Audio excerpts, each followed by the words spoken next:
I was really mad at her for years after high school, because she was like teacher of the year for like 5, 6 years. And I just thought she was the worst. She went to a black church once and was like, oh, I know all about black people. And Oh would talk my. at like this knowing.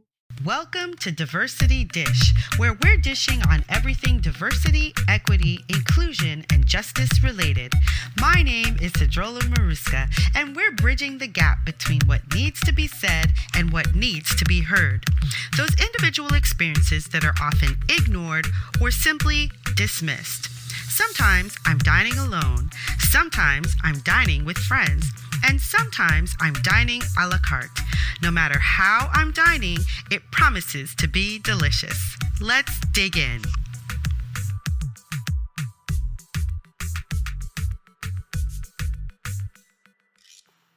Yvette Dubel is a speaker, artist researcher, and personal innovation mentor, founding CEO of Web Antiphon Group, author of Why Brand Risk Management Innovation is a Game Changer and a Cure for Racism, as well as creator of the Empowered Innovation System.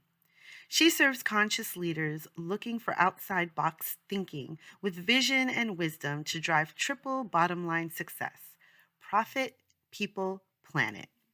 For more than 2 decades, Yvette has built a reputation as a big picture thinker and social innovator that knows how to drive short-term goals without letting what matters most fall by the wayside. Yvette is also artist researcher in residence, coordinating the We the World Freedom Campaign and founding director of the We Freedom Film Fest as part of 11 Days of Global Unity, launched in 2020. Okay, welcome back to Diversity Dish. My guest today is Yvette Dubel. Hey, Yvette, how are you? Hello, how are you? Lovely I'm to be doing with you. well. It is a pleasure to have you here. And my listeners cannot see, maybe they will, but you look so lovely. I love your locks and the beautiful, I mean, it's all just working together. Oh, thank you. I like to wear a lot of Absolutely. jewelry because I make it and it's fun. Nice. Okay. It's relaxing. Yes. Is that something that you do for fun on the side, or do you sell your jewelry, or just No, it's part of my artist practice. It's a way that I work through, and I'm into gemstones and some of the woo woo of that. And so I love that. this I is love a it. heart chakra stone I've been wearing for a little bit. Nice. Nice. And a way to learn new skills, like learning to wrap stones, Mhm. all the problem solving of making stuff. Yes. Yeah, yeah. There's so many things that go into different mediums that we don't know if we don't do them, right? And we don't know the tools, we don't know the process, we don't know the heartache, we don't know the we just don't know because it's not our reality. So So many things are like that. so many. And I like it because I find it to be like a really good metaphor. There's a lot of problem solving. You make a piece, and sometimes I have a piece that has a heavier crystal on it Yeah. that kept breaking. And so I had to really look at it. Why is it breaking? And so I learned about different kinds of knots and tried this. I think it's called a half hatch knot. It's what you use when you tie your food up in the tree. When you get Okay. a load bearing knot.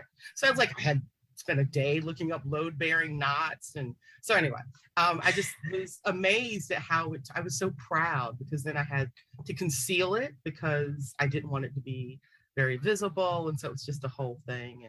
And nobody that I was like yapping about it to like really cared the day that I was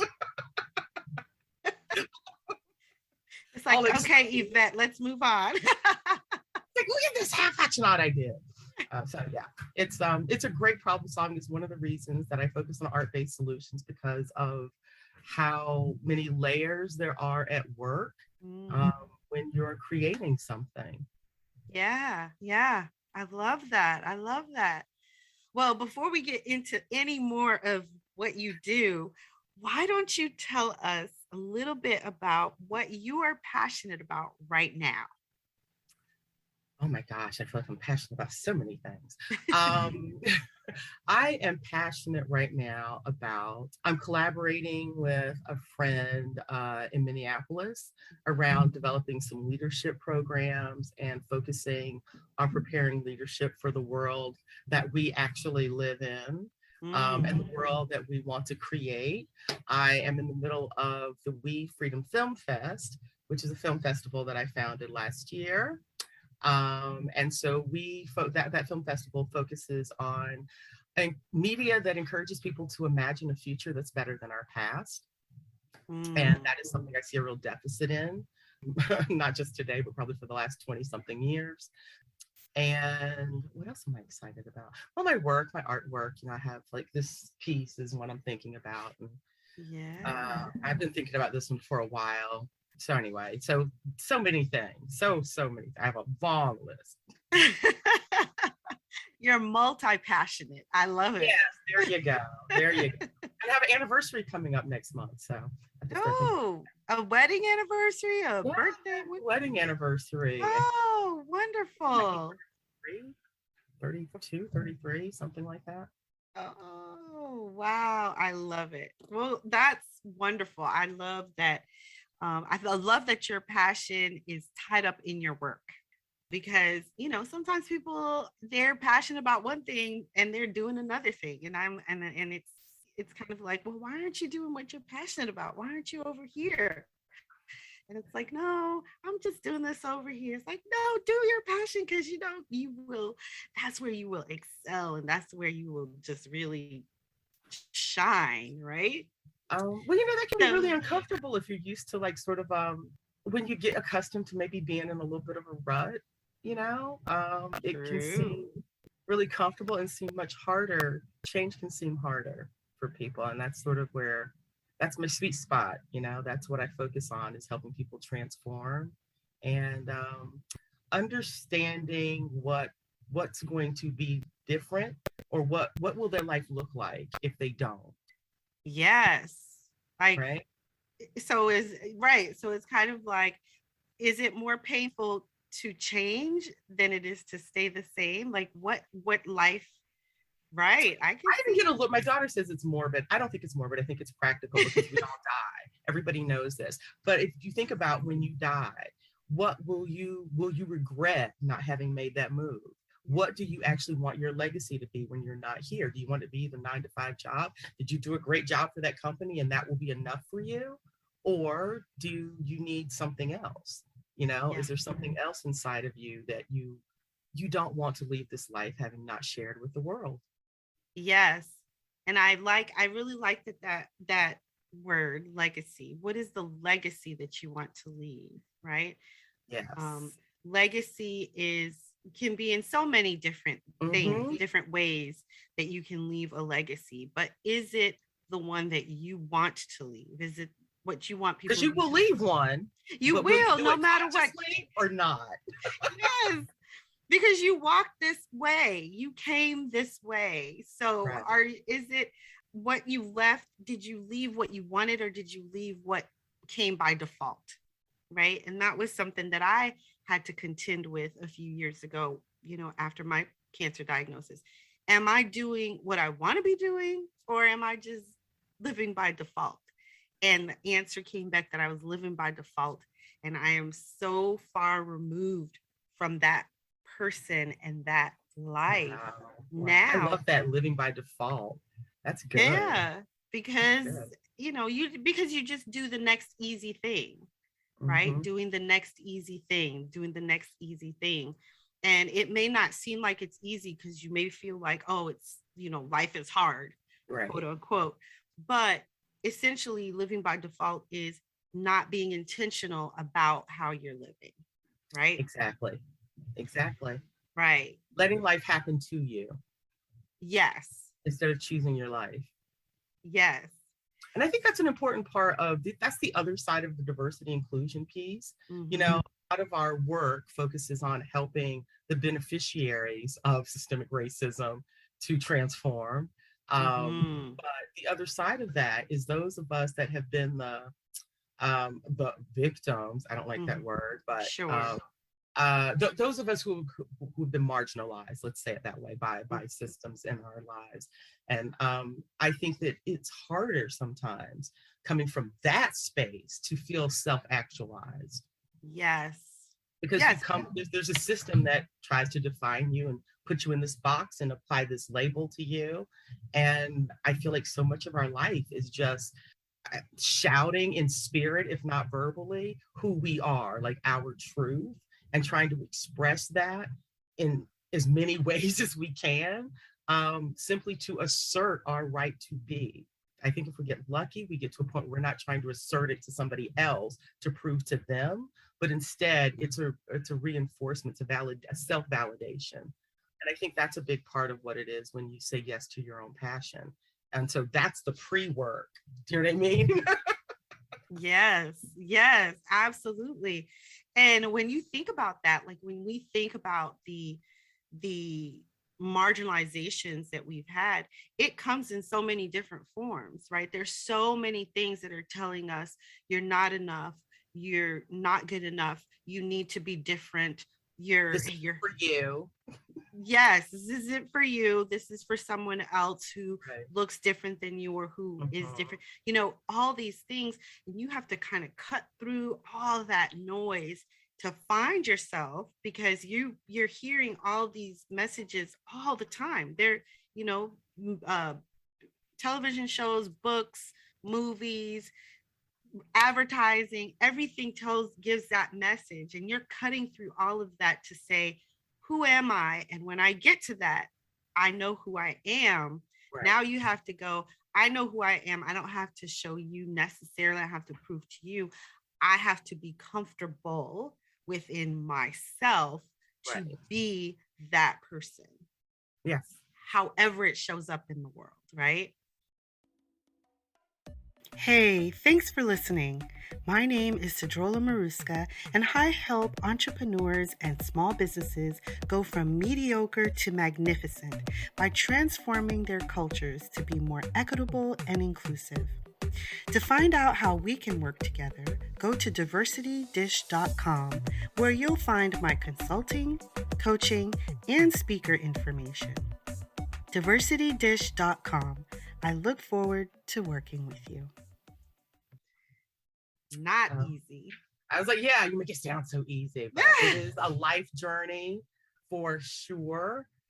When you were saying that, I was thinking about hair as a perfect example. Like now you have states legislating hair, protection of our hair, of our natural hair.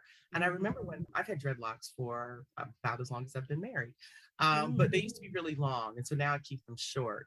But when I decided to grow dreadlocks, that in a sense was a decision, because back in those days, there were a lot of places where you were not welcome with this kind of a hairstyle. And so that automatically meant that I wasn't going to follow a certain path, corporate, for example. But even just professional circles, it wasn't accepted, you know, and when I had them long, I think even more so. Yeah. There, you know, even in small ways. Hair is, you know, when you think about what your hair is in your construction of your presentation to the world, it's a big deal. It's a very big deal, and it's a big commitment. Whatever, well, not necessarily. I guess now people wear a lot of wigs and stuff, so they don't have to commit. But when you wear a natural hairstyle, it was certainly seen as a commitment and a statement. And I think for a long time, I didn't understand exactly what the statement was. That people thought I was making, that was so offensive, you know. Like I didn't quite get that, you know, like what is it that's offensive? You know, when I first cut off my hair way back 20 plus years ago. Wow. And I've had locks as well. I've had locks. I cut mine short like yours for a little while. My hair is my muse, right? My hair every so often, and I'm in this stage right now where I'm trying to decide what I want to do. I've had my hair short for 3 years. I went through, I had locks, I cut them off, and then after cutting them off, I learned I had cancer. And so all my hair fell out, and it's been growing back, but now I'm kind of restless. I'm like at this place where, what do I do next? What do I want to do? Do I want to let it grow out? Do I want to leave it short? Do I want to do the locks again?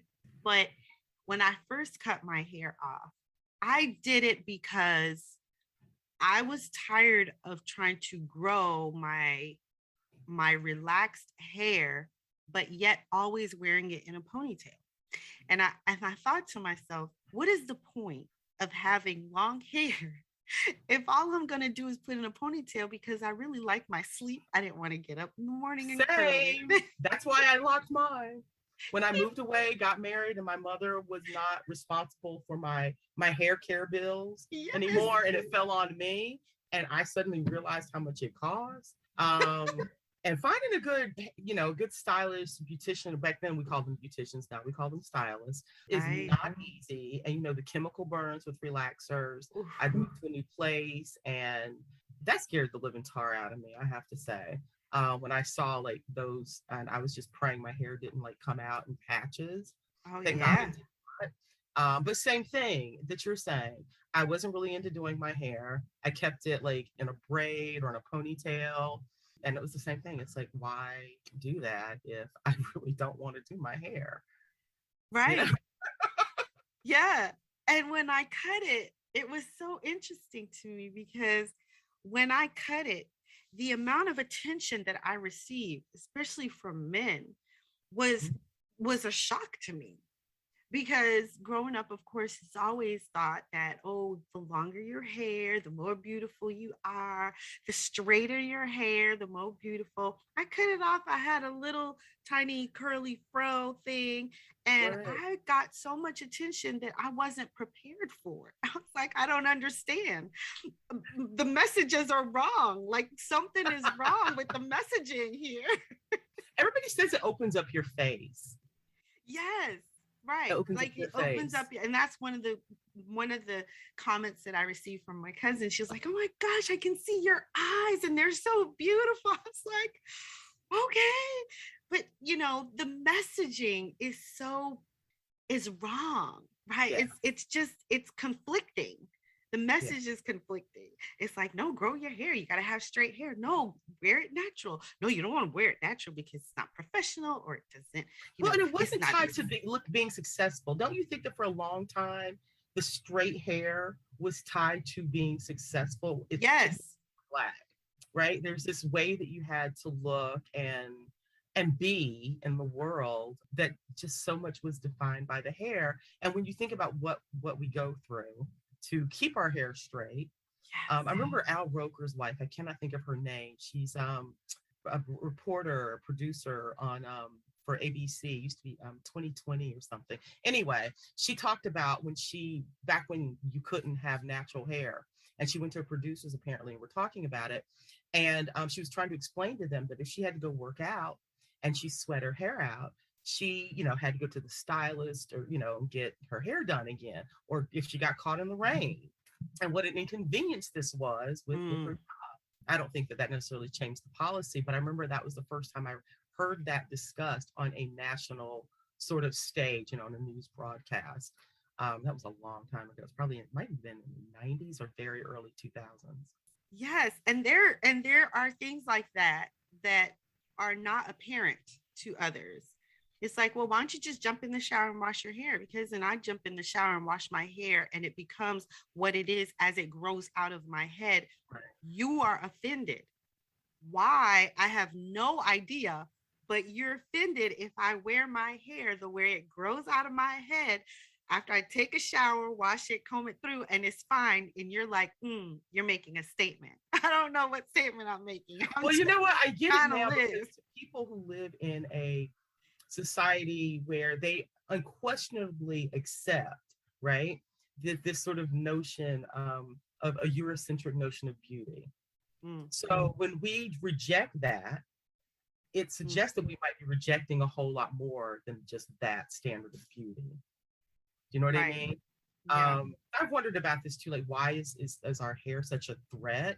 And I think that that's what it is. It's a simple, because I remember in high school, and I didn't have natural hair then, but for other reasons, several of my teachers, my Black teachers, pulled me aside my junior year, give me this sort of talking to. And it was basically about how I needed to conform and fall in line. And because I did not do that, one of the things that came up really recently that I told my brothers, like, I think I couldn't process the emotions then, because when you're in these things, you just have to survive them and Yeah. get through. And I spent like a morning, afternoon on and off, like crying about stuff that happened like my senior year Mm. high school, and just like kind of like what kind of adults would do this. Well, what it was here, I'll tell you, this fits right in. Despite having, been in honors classes and advanced placement, testing out of some of my general college stuff, senior year I was taking, advanced math and all of that stuff. I didn't get a single guidance counselor that wanted to help me look for college, apply for college, find scholarship money. And all of my Black classmates that I was friendly with who did get that, who got, the scholarships from churches and all of this sort of, and got that hand holding guidance to apply. None of them had SAT scores as high as mine. None of their grades were as high as mine. None of them were as smart as me. I'm not like saying I was the smartest person in the world, but I just did not understand why that was seen as a better investment of the community's resources. And so one of my mentors asked me, when did I first internalize the message that I was not of value? And that was the memory that came up, where I really, in this more childish adult way, kind of like understood, like, these people are telling me that there's not a place for me if I'm going to be this way, that there's not a place for me. And what is this way? I mean, I don't Right. think That's what I was gonna ask you. Like, what way? Like, how were you? Like, what like did they? this, but with less jewelry, with different jewelry. I was outspoken. I was upfront. I was somewhat confrontational, I guess. I have no tolerance for bullshit. Never have. Sorry, don't. Hope that's not. Nope, it's okay. And I would ask questions. And just as an example, I remember Miss Pearsall, rest in peace. And I stopped going to church when I was 15. The church girls were all like having sex and stuff. And I was seen as the bad girl because I was honest about the fact that I'm not doing this. And so we had this argument in the library about various sex acts, and which was more of a sin. And I cursed and I smoked cigarettes and I drank.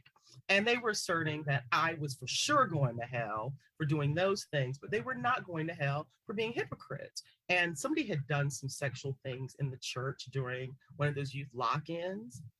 I was like, that is for sure a sin. So when they did that thing where they separate the girls and the boys and you get to ask your questions, they had us put them in a basket. And I, to this day, do not know how they knew I had written those. I didn't think any of them knew me well enough to know my handwriting, but I had asked some questions about some sexual things, and which was more of a sin. And some of it was like, if somebody puts something inside of somebody, is that more of an anal sex or oral sex kind of a thing? Because everybody thought I did some provocative artwork. That was the basis. And I had a car. So, people assume if you're skipping school, you must be out like having sex. And I wasn't. I was like taking photographs. I was working on my art projects. I hung out in the library a lot. I love the smell of the library. But I spent a lot of time in the basement of the university library. And so my mother understood and kind of accepted this, but everybody else thought like I was like this awful little whatever. And so that was, Miss Pearsall called me out, and she asked me, like, did I write this? Were you the one that this? And I think maybe she wanted to make sure I wasn't being abused or something. And I was like, no. I won't say the person's name, but this person, they were talking about this stuff, and they said it wasn't a sin because it wasn't vaginal intercourse. And I was saying, I think that's more of a sin than my cursing or smoking cigarettes, just saying. And she didn't answer the question. But I got pulled out twice more to get a talking to. And so I never one of those. I never went to another one. So like, that's like, you know what I mean? Like that kind of like conformity. And I think I've studied and explored a lot of spiritual and religious traditions and met people from all walks of life. And they very generously invited me into, their spiritual practices and their spiritual communities. And I always had that interest. And I just saw so much hypocrisy in the churches of my youth. It wasn't helpful. Let's just put it that way. It just was not helpful. Yeah. And so that assumption that all Black people are Christian, like that was an early thing. And I had somebody tell me that I might as well be. And I was like, if you think I'm a better Christian than you and I'm not a Christian, you really need to do some self-reflection. Because telling me I'm going to hell is the wrong focus, you know? Right? Exactly. It's like, if you think you're a Christian and you're saying I might as well be a Christian because you think I live more of a Christian life than you do. Yes. Self-reflection, right? 100%. So I think a lot of it was just that I just didn't fit in. I wasn't into what everybody else was into. I was very comfortable kind of doing my own thing. And so I did a lot of my own thing, you know, and I turned in my assignments. I took my test. I didn't think that I necessarily meant that I needed to be in your class. And if I can get good grades in your class and not be in your class, you should ask yourself what you're doing wrong, because that means I don't need you. I could do this with the book, right? And that was a conversation I had with my calculus teacher my senior year when we had some issues around some absentees, some absences, yeah. And tardies, you know, 3 tardies equaled an absence. I'd miscalculated some tardies and, you know, pushed the boundary a little too much. And I made that case to her. So I just think that my teachers used to talk about me, apparently, in the teacher's lounge. Right. And personally, my feeling is that I think because I was a child, I mean, of course, you know, it's the South and children shouldn't talk back, but especially because I was Black, it was not okay that I was as forthcoming with my opinions as I was and challenging to people. I had teachers who would teach their opinion as fact. You cannot do this. This is a history class. That he was the best, that Roosevelt was the best president is your opinion.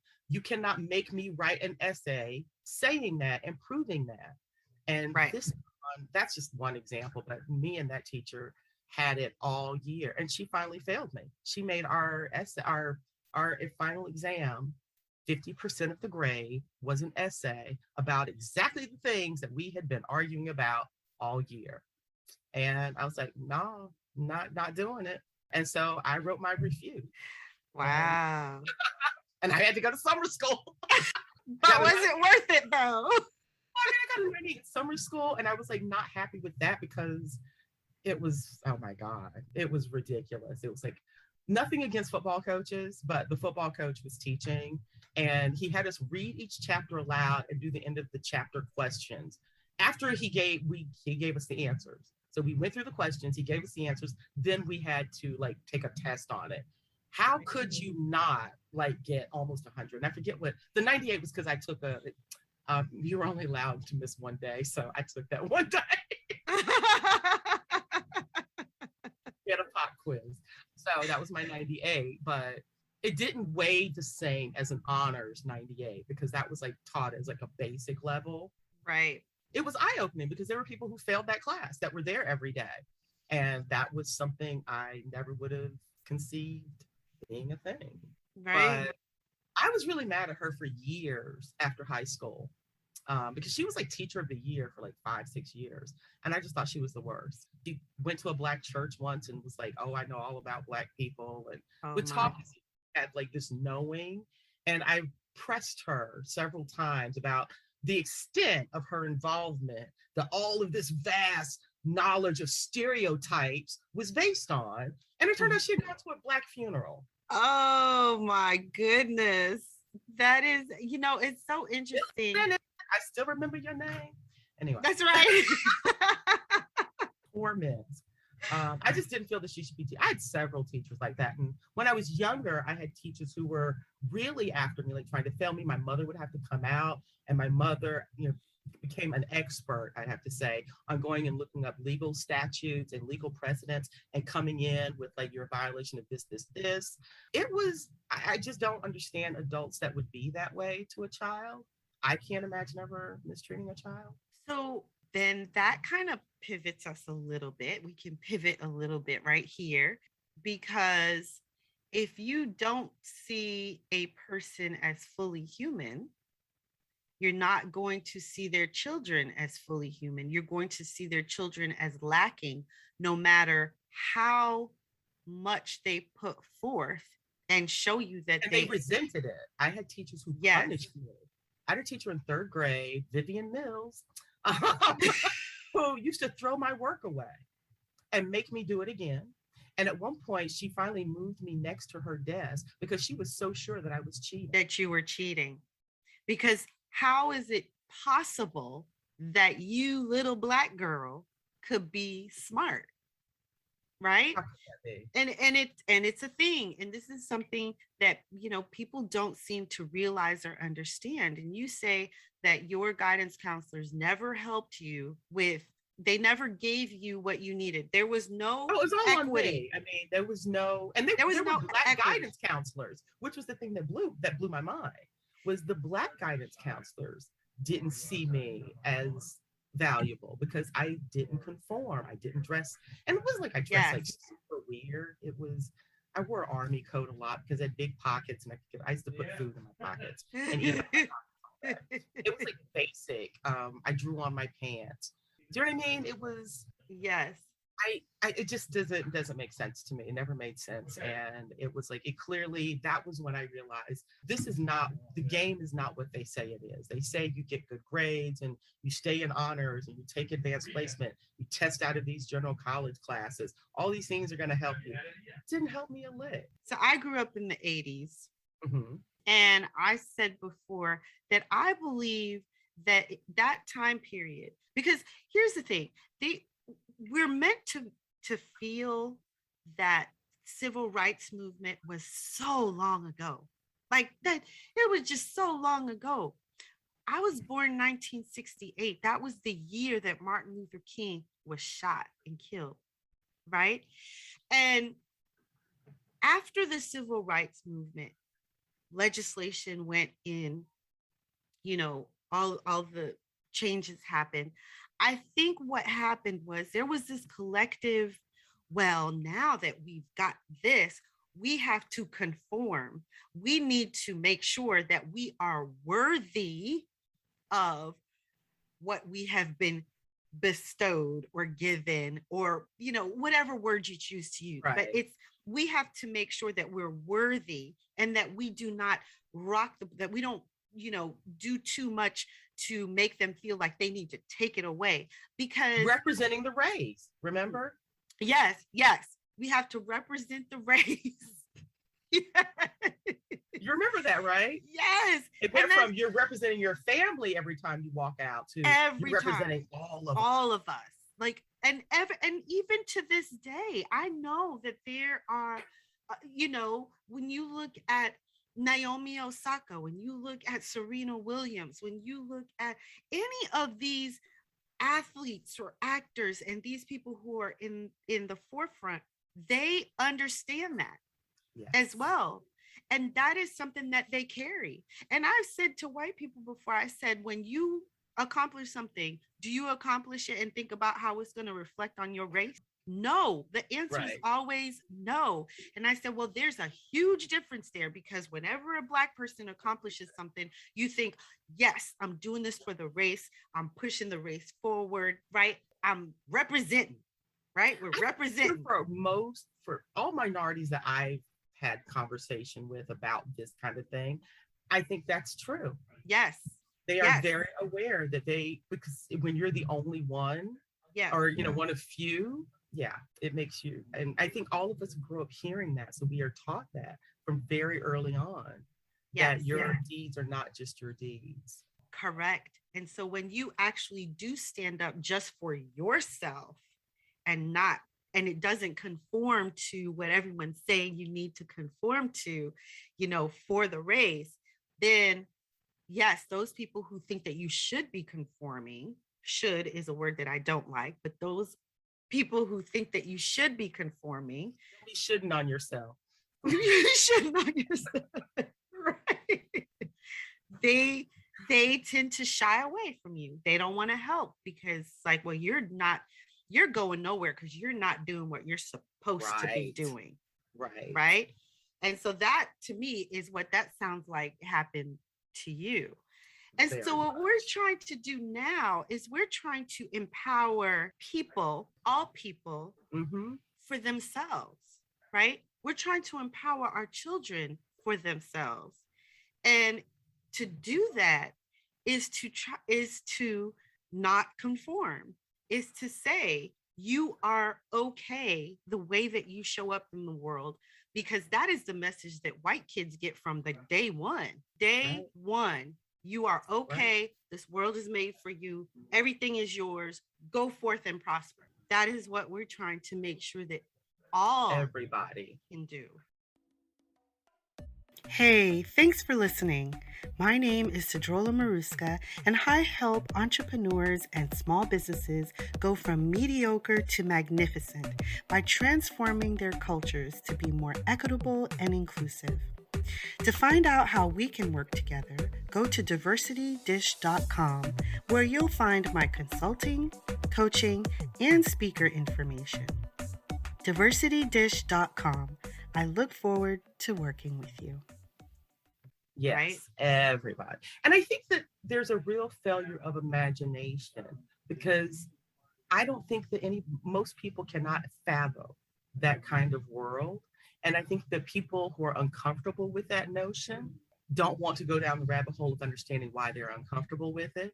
Right. But they vote to protect it. Yes. Do you know what I mean? And so I feel like that's kind of like the next piece, but at the same time, we're also very cognizant of the fact that other people are watching us, and we want to be a good example. We want to empower other women, other people, but especially women, to like their authentic selves and to learn how to turn those stars into, I don't know, something beautiful, transform it and make something better out of it. And that's where we talked a little bit, I mentioned to you before, about the soul food framework in terms of ingredients. When you look at these things as ingredients, you have the things that maybe don't taste so great on their own, but depending on what you do with them and what you combine them with, you can make something really delicious. So I think of it that way, like those were things that contributed to I call it a success buffet. And that has, it's a buffet. So you like clean it out and bring in new stuff as the palate changes. But the thing about a buffet is there's plenty to share. My success is not just mine to enjoy. My success is success that I want to feed other people. Part of what I see with the Cure for Racism project, which I mentioned to you, the core of that, the program that sort of developed from that workshop or that session was helping people redefine success, because personal innovation, unlike personal development, is about redefining your success with regard to its impact on others, and not just looking at the things that have held you back and like kind of rid yourself up from them, but instead to use those things to gain insight from them and use them as a launch pad for your next success. And then redefining that success. That's one of the things I'm very passionate about helping people to do, because I needed that, like that project was I needed to hope that allyship would amount to something when I was feeling like it might just be a trend with not much substantial change and transformation happening. And some of the conversations I was having after, the George Floyd protest, Black Lives Matter, and like sort of the rise of that last summer, made me feel very, very hopeless. Yeah, I felt very hopeless, but I believe and I know the world is not just the world that the community I am in. And because I happen to be in the South, I understood intellectually that my view is different because of the white people that tend to want to gravitate here. I heard a man from Michigan a few years ago actually call the Civil War the War of Northern Aggression. Wow. And he wasn't like a super old, like 80-year-old dude, I became concerned about why white people were moving to the South. I know people talk about the weather, but I felt there was something about the Black people knowing their place that they liked about the South. I lived in Atlanta, so I'm from New York. Okay, Atlanta would be the exception. Okay, let me tell you, Atlanta is like because Atlanta is the only place where, as a Black woman, you can go and drive a Lexus and cops do not follow you. Well, it was very interesting to me, but what you just said was something that I felt very strongly. Mm-hmm. I moved to Atlanta, and it was a culture shock for me. And we're talking about almost. I lived in Atlanta for 10 years. What year are you talking about? What year? We're talking about. I moved to Atlanta in '92, So I was there from I was 92 to there. 97. We could have been friends. We could have been friends. I was there till 2000. Totally. I moved there in like 90. We totally Oh did. my goodness. Yeah. It was different then. I'm going to say it's different now. What I'm talking about is Atlanta now, not Atlanta then. Back then we could follow, and we were warned that certain hotels would not. Yes, this is very interesting, right? Because, and here's the thing, it didn't take much for me to understand this, right? Because I just went to school. I mean, not school. I just went to work and went out with my friends and things like that. But there was this very real feeling and idea. And I think it was when I was working of, as long as you stay in your place, know your place and stay in it, you'll be fine. There'll be no problem. But the moment you start to show that you are a New Yorker, which I was, right? The moment you start to step out of that, all of a sudden there's something that happens and that's there to put you back in your space, in your place. And I felt it, and I thought to myself, I will not live here forever. I'm not going to raise kids here because I'm not sure that I know my place. I'm not sure that and I'm not sure that you have the right to tell me where my place is, right? So if I'm just learning where my place is, I need to learn it on my own, not based on what you think my place is. So when you said that, I said, oh yeah, I felt that, like really felt it. Right? Without overt. Right. Yes, right? It was there, like an undercurrent. It's like it's an energy. Well, the way I felt it was, now I know different people have different experiences in different places. I'm sure like Arizona is very different for Hispanic people, for example, than it is for a Black person. Okay. But my experience there was, there is literally like an energy that tries to, it felt to me, to push you down, that it takes so much energy just to stand up. You know what I mean? That I didn't feel when I went further west. That's not to say that it doesn't have its issues, but I have a theory. And I know this is a little woo-woo, but hear me out. I believe that the constant reenacting of the Civil War battles keeps that energy, like literally that energy, alive and active. And a lot of state money goes towards those reenactments during during anniversaries. In Atlanta, they have a whole like thing devoted to that next to the zoo. Remember, Cyclorama or something it's called, and then they have reenactments, and they have like all those monuments. And in Roswell, Georgia, when I lived there, they were developing this park. Now it's done. On one side, you have a big rock with like a statement from a Cherokee mother, basically cursing the army and the general who's just killed her husband and her sons. And they're forcing her on the Trail of Tears. And she's just kind of like, damn you, for ruining my life. Across from that, they have a statement from the general, basically saying, damn you for making me kill your family and your village. They have a notion that that is fair and balanced. But we would never consider doing that with like a Holocaust victim and a Nazi. You see what I mean? So I really do believe that in some way that I can't exactly explain or quantify for you, that it keeps that energy alive and active, whether it be just in the soul and spirits of the people, or if they are keeping the undead, active and unsettled. I don't know what it is, but there is an energy to it. I think it affects people. I think it affects how white people define themselves in this region. And by default, it may have some impact on how Black people are defining themselves. I think you are onto something there. No, because I've never thought of it that way. But as you say it, I go, of course. Think about ritual and why people engage in ritual. Yes. Right? You know what I'm saying? Like there is some people who have had spiritual experiences. I've had spiritual experiences. There are things that you feel that you have no doubt are real, but you cannot explain them. Right? But you have no doubt. That is something that I have felt so clearly that I can't explain what it is, but I know there's something real to it. I think you're right. I think you're right. I mean, just everything you just said, I think you're right. And I think that it's spot on. And so it's just kind of makes you wonder, I left the South, came back north. I live in Massachusetts now, and it's just more comfortable for me, right? Mm-hmm.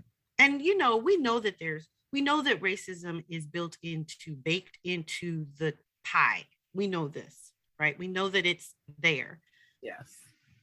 And that it needs to be weeded out. Like it's entrenched. The roots are deep. As I said, it's a poison that's in every recipe in the cookbook. You know what I mean? Yes. It's like a cuisine that's just toxic, and we're all just gobbling it down. We're all just taking it in. It's so true. It's so true. And some people have a higher tolerance than others. Yes. Right? Yes. So the journey is, how do we remove it from the ingredient of self? And I just feel like everything else is futile until we can get enough people. I'm not saying it has to be everybody, but enough. I don't know what number would be enough, but I know that enough, when it gets there, we'll see something. There'll be some sort of tipping point, something. But when enough people, one, decide, I want to commit to doing the work to remove this ingredient from this toxin from the ingredient of self, and then looking at what self is doing as an ingredient in like the larger scale, and looking at their success in that same way. Like, how is my success impacting others? When there are enough people, because that's really what has to shift. Why does systemic racism persist? Because a lot of people need that system because their success depends on it. So we need people to be willing to redefine success. Yes, we need people to redefine success. You are so right. And so that is what you do as a personal innovation mentor. Is that correct? It is. It is. And how do you work to bring this about? Well, of course, it depends on where the person is. I meet them where they are. But I do discovery sessions. So that would be one just to see if we're a good fit to even work together. So those are, of course, complimentary and free. But then I have a 3-day challenge that's free that get people started on exploring some of this legacy stuff and some of the underpinnings of redefining their success. I have a 2-day intensive that I do where I walk people through my program and customize it. I have a 5-step strategy for personal innovation. So when people donate to a Cure for Racism initiative with that program, with that project, the next thing they get access to is Block to Blossoming. That's the name of it, which walks you through that 5-step process and that 5-step strategy. So in the 2-day intensive, we would do that together, one-on-one, and you benefit from the fact that I've been using this system and this process since I was 16 or 17 years old. I started doing this, and then I worked with a coach to distill it into a program. But this is something I've been doing for a long time, and personal innovation is about the fact that you need to adapt to different chapters in your life. Who we are is not a static thing. We're constantly becoming, right? And so I help people create that 5-step strategy that will support them in that process of becoming. So although it's a 5-step strategy, it acknowledges that there is no cookie cutter for everybody. And I've been surprised at how many people, when I ask them, what do you want? And they don't know. They've never thought about that. Have you found that? Yes. Yes. And, I would have been one of those people. I would have been like, I don't know. I just want to be happy, and I just want to live a happy life. And I just want, that's great. But what do you want? I think I was just bored, like being bossy and telling people. And because my mother allowed it allowed me to develop this kind of expertise. So yes, it worked out. And it's leadership, right? I mean, we're reworking the ways that we use our words. We're realizing that words have so much power. The words that we use on a regular basis, which is why we don't say slave, we say enslaved, because they didn't choose that. It was thrust upon them. Exactly. Right. That's why we say marginalized versus minority, because, we're marginalized. That's why we're having the issues. It's not because we are of a minority group. It's because we're marginalized, right? So, the ways in which we use words and the words that we say. So when we say to little girls, oh, you're so bossy, we're not saying that anymore. We say, wow, you have great leadership skills, but right now, mommy's the leader. And so you need to follow the leader for now, right? Yes. I mean, I never told my daughter she was bossy. Yeah, I didn't never either. So I just kind of, it's really interesting to me. I had my cousin came over with his wife. They were newlyweds. They were married maybe 6 months or so, and they came over for dinner. And my daughter came and she was talking to her and she was showing her things and she was just being herself. And so when the kids went in and it just was adult time and we were just sitting to talk, she said to me, she says, how do you get her to be so confident? And I had to think about that for a second. I said, and my response was, I don't break her. That's it. I have not broken, I don't tell her where her boundaries are. Now, if she's really off the rails, then it's like, okay, let's talk about this. Right? Let's talk about this. Right. But if it's not, then I allow her to express herself and allow her to be who she is. I don't impose my mommydom on her, which is something that a lot of us have grown up with. It's like, well, why can't I do it? Because I'm your mother and I said so, and that's it, right?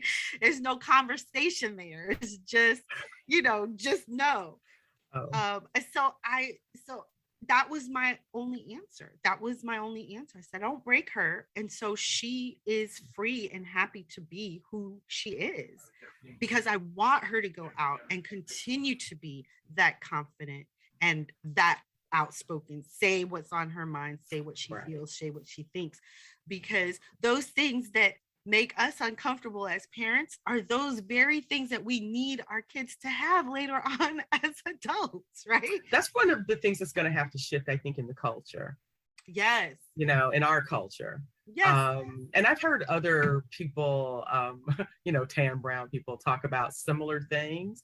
So I think that part of this may be rooted in trying to prepare kids for a harsh world and thinking, but I think that the opposite is needed. A child needs a lot of love and safety to have a refuge in the harsh world, and I think my mother definitely gave me that. I have so many memories of so many people telling my mother she needed to beat me. And you know what? That is another thing. That is also an outgrowth of slavery, I believe. I believe, because I don't know that that is a necessary part of a child's development. I had an experience when I was 4 and I was watching, God, what movie was it? The Underground Railroad. I was watching The Underground Railroad, was in the movie, the series, Amazon Prime. And there's a bit where there's like a public whipping. And I had one of those when I was about 4, and I can't remember what I had done, but my grandmother was going to beat me, and everybody gathered, like people across the street, and they all came. And I didn't cry, and I stood there, and I looked her in the eye. And then when she was done, I said, "Are you done?" And she never hit me again. And it kind of established, like, my lore traveled throughout the family that I would not be broken. And I remember realizing at 4 years old, if they can't make you cry, they will stop trying to hurt you. And I know that's probably not like the best thing to learn it for. But the only one that could make me cry was my mother. Nobody else could make me cry except my mother. I did not want to disappoint her. I don't like to upset her to this day. Still a little bit of a mama's girl. It took me, look, I just shaved my head, like the back end. I've been wanting to do that since I was 17. I just did it, okay? I understand. My mother, and had the patience of a saint, okay? Because not surprisingly, I was a handful. And my mother worked 2 jobs and had to come home and deal with my mouth. And that you could never just tell me to do something, expect that I was going to do it. The older I got, the more I got into Amnesty International, and then I was very into my human rights and my civil rights being violated because I couldn't stay out till 2 o'clock. Grace period arguments, like that I was entitled. It was a human right to have a grace period when you broke curfew. I just can't fathom working 2 jobs and having to come home and deal with that kid. And I thank her all the time. I give her gifts sometimes when I think about these things, and just like, thank you so much for not just giving me over to the state. Because if I had May, I'd be like, here, you take her. I'm not, you take this child. I cannot do nothing with that. I will kill her. It was just, I love my mother so much. I am so grateful that I got her, because I could not have raised me and had to work. And I have a brother too, a younger brother. And she doesn't act like it was a big deal, and then she'd have to come out and defend me and the stuff at school that would pop up here every couple years. And she was just like a trooper about it, and she always tried to make me, well, one of the things that when we're talking about people not knowing what they want, this is part of that. From the time I could talk, I've been telling her what I want. I'm not going to wear this. I don't want to eat that, and she allowed it. And she made me feel that what I wanted mattered. And that's the experience that I witnessed most of my friends had never had. Nobody cared what they wanted, black, white, or otherwise. It's like nobody really cared what they wanted. I had a friend whose father was the dean of the sociology department. And when I came back home and I was visiting with him, and he said to me, sometimes you wonder if you should have hugged them instead of ignoring them. Children? Yes. Yes. Doctorate in sociology. And his expertise. He's a sociologist, and he's wondering if he should have hugged him. Of the department at our university at the time. And he said this, and I can totally see that philosophy guiding what I saw with his daughters. And so I think that the love, the pouring love into a child is much more needed than trying to toughen them up for a harsh world. The world is going to kick your butt. You need to know. No matter what. No matter what, right? If somebody loves you, no matter what. Exactly. You need to know that you have a place to go no matter what. Like there's a, one of the things, it's very interesting because I'm first generation Haitian American or second generation. I don't know. My parents are from Haiti and I was born here. I'm so sorry about the earthquake. Oh, everybody, are you family? No, I don't have any family there, but thank you. Yes. And it, but it's still, hurts. I mean, just anyway, go ahead. Yeah. But so I remember, I think I was about 14 years old. We went to go visit my grandmother and my aunt down in Florida. And I was telling my aunt how I was going to graduate from college and I was going to have my own apartment. And she stopped me and she said, your father is not going to let you have your own apartment. You are not moving out until you get married. And I turned to her and I was like, have you met my father? I was like, because my father would say, oh, I can't wait for you to leave. I can't wait for you to leave. But you can always come back to regroup. You can always come back here. But I can't wait for you to go and basically what he was saying was go and experience life. Do your life. Right. But if anything happens or if you ever need to, you can always come back here. Right. In her mind, she was thinking that he was going to be like an old school Haitian man and be like, my daughter's not leaving this house until she's going into her husband's house. And I had been living with my dad. I was like, I don't know who you're talking about. But the man I know, he's like, go. Yeah, my family I actually come from one of those kind of families.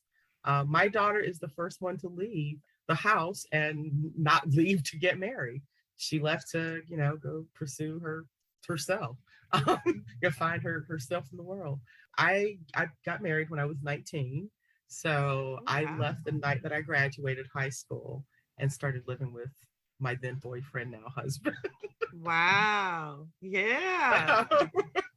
I didn't quite do it the way my grandparents intended for us to do it, but I was leaving to start school, but it wasn't the school I really wanted and all that kind of stuff. So it was really more about him and our dogs than it was school or anything.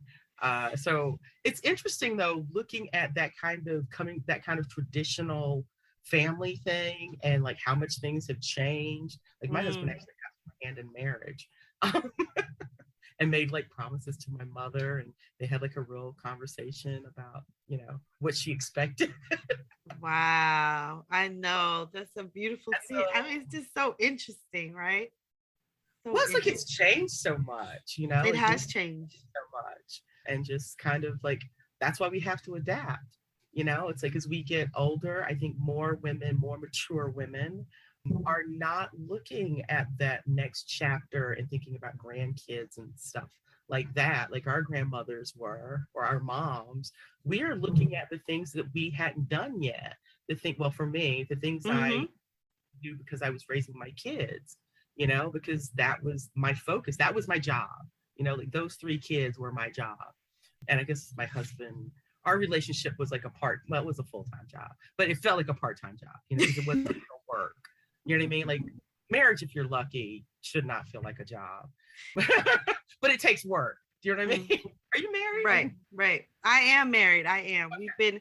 We're coming on 19 years in December. Okay, so you know what I mean when I say that. Like it takes work, but it shouldn't be work. So it's not, laborious work. It's fun work. But that was so my focus. And I don't think I saw any examples of women who pursued their personal success after 40. You're right. And Nancy Pelosi is the only person I can think of that I have sort of clung to for a few years, because she started her career in the Senate in her mid 40s, I believe. And initially, she was raising her kids, and the skills that she developed during those years, she applied to her new career, which is very much like what I've done. The skills that I developed. And a lot of what I do with clients is what I learned to do with my kids around creating unit studies, being unit studies for them based on their interest. So I would have a unit study all mapped out that I had been working on and been up, made, cut out all sorts of things. And then they would not be feeling it. And so I would have to tweak it for what they were interested in. So when they were into dinosaurs, find a way of working things in food. Food was always a great way to bring them into any. So most of our unit studies incorporated food somehow, because that's a way to get them engaged. You can have really good conversations with boys when you're doing things with them. And I didn't believe in age segregation, so they were all schooled together. And so trying to, customizing each person's lesson in a way, but then doing them at the same time. Right. It was like a skill. I didn't know it was like a skill. I was like, oh, okay, that's a thing. Okay, I know how to do unit studies. And I was like, I didn't know everybody can do that. So that's kind of like what I do for my clients, is I am able to understand what their real thing is, despite what their words are saying. Right. And we start with foundational stuff, because you can't really get to that other stuff unless you do that foundational work. And so that's really so it's like partly developing the 5-step strategy for the personal innovation, and then giving them a starter toolkit and teaching them how to use it. And so during that first 3 months that we're working together, that's what we're doing. We're learning to use that toolkit, doing the check-in, sharing, they tell me what issues they're having. I tweak it to make it, I want to set them up for success. And that's what I like to do for myself. I like for people to think about, how do you tackle whatever it is in a way that's going to set you up to be successful with whatever it is that you're doing. Right. We're all learning. We're all on a learning journey, and we're all learning, hopefully, and the next generation will do it even better, and there'll be even more growth and opportunity and all of that, because from your lips to God's ears, right? That's right. I think that's, the work that you're doing, it's really important. I think that's a big part of why I do what I do. In addition to my the clients that I mentor, paid clients, I also mentor young people through We the World, a nonprofit organization based out of New York, founded by Rick Olphick. And my business, everything that I do, supports their campaign for freedom, is a fundraiser for some of the projects and initiatives, paid internships, technical assistance for Black, Indigenous, people of color, small businesses to mentor more social entrepreneurs. So that has been very fulfilling. I had just finished with somebody from Nepal who was a new immigrant, just came to the US last year. And she gave me a wonderful, wonderful endorsement on LinkedIn that just, she's 25. And I feel really good that I gave her, she said that she was transformed in our time working together. And I feel like I gave her some things that are really going to help her in her life and helping her understand what real leadership, where it comes from in you. I love it. I love it. So tell people where they can find you and what you're working on presently. I'm at a coffee shop near you. No, just I do love coffee. Well, you can find me on Instagram, of course, LinkedIn, my website, empoweredinnovation.org. Is more for the business folks, and webantophon.com focuses more on the personal. At empoweredinnovation.org, you can get the complimentary report, the business case for personal innovation, that sort of makes the case for all the things that we've been talking about. And I give people data, statistics, and case studies, lay out the case for why this is necessary and why I have taken this approach, because complex adaptive system, those kinds of models and theories are, I mean, if you want to get really technical about it, it's based on that model, but I come at it from a more artsy, creative place. Right. Well, I will definitely have all the links in the show notes so that our listeners can contact you, connect with you, get to know what success means for them, and it's a success buffet to share. Yes. Rooting out the poison. Right? Thank you so much for having me, Sadie. This was so fun. Oh, it was. But before you leave, we have to ask you one last question, because this is Diversity Dish. Yes. So yes. I want to know, what is your favorite dish? Oh, girl. Honestly, it depends on the day. Okay, so I'll preface it with that. So if somebody asks me this again and I say something different, it just depends on where I am. But most recently, I had some delicious tiramisu when I was in Atlanta. And one of my other collaboration partners is doing a sort of pirate theme thing, and they have named me Tyranny Sue. So I would have to say tiramisu. That's like what I'm, I love it. Yum. I will skip dinner, you know what I mean, for a good dessert. Hey, sometimes for both, if I gotta pick, I can do a salad for breakfast. There you go. Because you know what? Because that's the power that you have. You can do things differently, right? We tend to hold ourselves into these boxed norms, and it's like, no, you can do things differently. It doesn't have my grandma blew my mind when she let me order dessert for the first time. Let me order dessert first when I was a kid. Blew my mind. No adult had ever allowed it. Changed my life. Changed your life. See, it can change your whole perspective. Right? Yeah. May I ask, what is your favorite? My favorite thing is potatoes. So I love potatoes however you give them to me. Wow. Okay. Soup, scallop, fried, French fries, whatever. I like potatoes. Yeah, that's I just love them. Yeah. I haven't been doing much cooking lately, so I guess that's why I thought of dessert first. It's all good. It's all good. Thank you so much for being here with me on Diversity Dish, Yvette. It has been such a pleasure. Thank you so much for having me. This has been great fun. Thank you. Hey, did you enjoy that episode? If so, please leave a review. It would mean the world, but only if it's a good one and you really did enjoy it. In which case, it would be awesome if you help support my work over at patreon.com/Sedruola Maruska. And finally, before you go, don't forget diversitydish.com. I'd love to work with you. See you soon.